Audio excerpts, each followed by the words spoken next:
I'm John Batchelor with Simon Constable, johnbatchelershow.com, and we are former asset managers of the Bleak Fund. And very bleak it was last year. Very bleak it was, and they stopped taking our phone calls. Oh, I can't think why. So we're looking for new occupation because they didn't listen to us anywhere and they gave all the money we had to Bernie. So Ooh. the new occupation is, as bad as last year was, Simon, this year promises to be worse. We've been talking to our colleagues, and we're going to look for the first crash, and I think, well, you worked at General Motors. Yes. I mean to be impolite. I think the first crash is a car crash. I think so. And General Motors will undoubtedly come back to the government for more money. I mean, the billions of dollars of our money that the government gave to General Motors is gone. Forget it. Yes. It's over. Right. They will be back. Nothing's really changed at those companies. Nobody's buying cars. Nobody's buying cars. Maybe a little bit of extra credit will help, but really fundamentally the management hasn't seen the light. One of the car companies will go. It'll probably end up being a merger of GM and Chrysler, which I'm not that in favor of. I'd much rather see a breakup.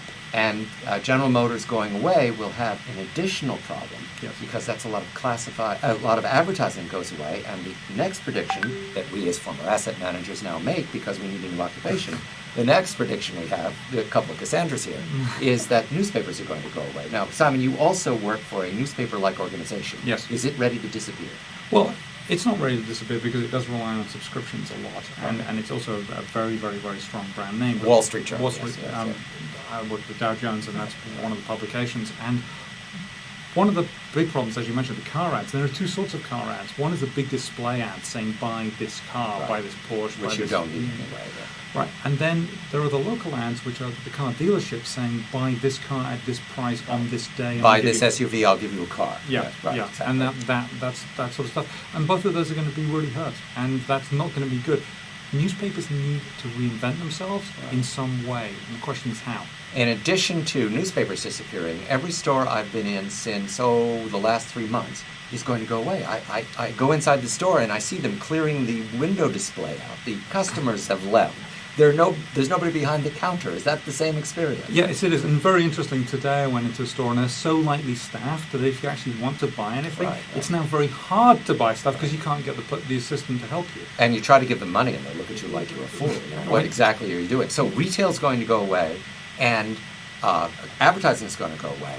But there's one thing we can do without clothes. We have lots in the closet, right? We can't do without food, and you worry me about food. Why is food going to crash? Well, food, there's a big problem with food. Even last year when we had record high prices earlier in the year for grains, the most basic form of food there is, like bread. wheat, Bread. Bread. and soybeans and corn. The stocks to use ratio, i.e. the amount of inventory of these things in the world, was at record lows relative to how much we need of it. Right.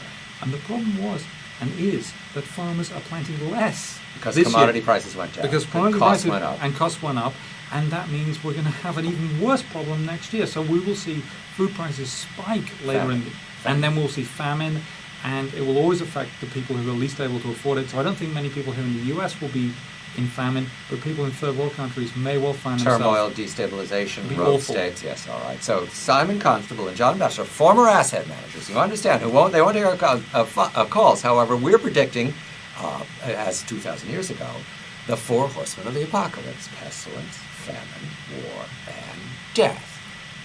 2009. Good night.